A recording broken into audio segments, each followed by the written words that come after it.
Okay, so today we will discuss the muscles of flexor compartment of the forearm.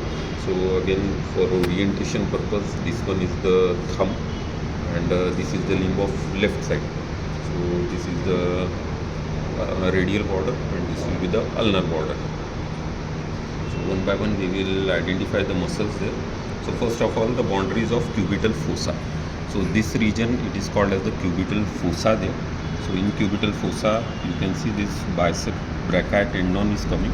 So here on the thumb side, this muscle, it is the brachioradialis. Okay, so this is forming the lateral boundary of the cubital fossa, and just on the medial side here, this muscle, this is the pronator teres muscle. Okay, so here your cubital fossa in this manner. So this side it will be the brachioradialis, and this side it will be the pronator teres. So this is the pronator teres muscle, which is inserting almost in the mid of the radius, shaft of the radius. You can see the tendon of pronator teres here. So the rest contents are there of this cubital fossa. So you can see this artery, that is the brachial artery, then bicep brachii tendon will be seen there. Okay, and more medially we can see the median nerve also. So this one is the medial nerve.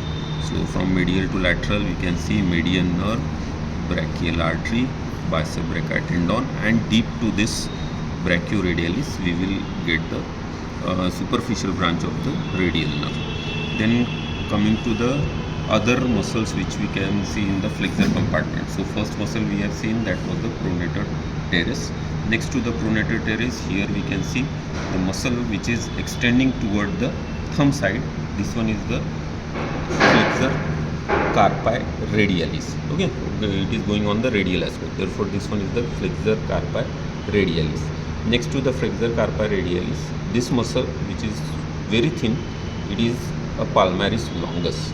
So this palmaris longus, further it will form the palmar aponeurosis. The tendon will form the palmar aponeurosis here. This is the palmaris longus muscle. Then on this side we can see another muscle which is extending toward the little finger side. This is the flexor carpi ulnaris. So this is the flexor carpi ulnaris muscle. So these four muscle comes in the superficial group. Now just in below this one, in the intermediate group, when we lift this palmaris longus and this flexor carpi radialis, we can see this muscle. This is the flexor digitorum superficialis. Whole bulk is of flexor digitorum superficialis, this one. So you can see some split of tendon is there in this flexor digitorum superficialis. Then when I push this flexor digitorum superficialis somewhat on the lateral side, we see two muscles there inside it. Okay, so here one muscle, and this is the second muscle. So the muscle which is toward the little finger side, this is your flexor digitorum profundus, and the muscle which is toward the thumb side, it is the flexor pollicis longus.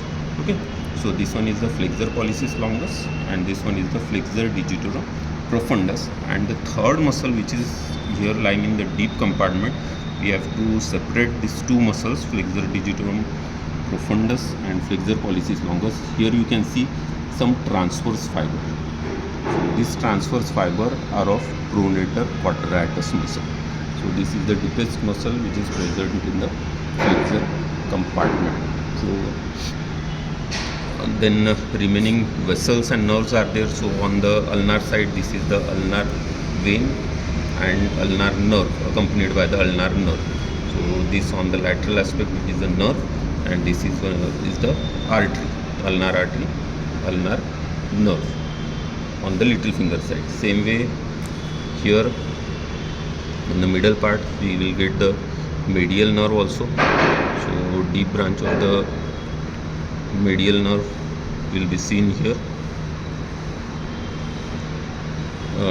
and on the radial aspect we will see the radial vessel.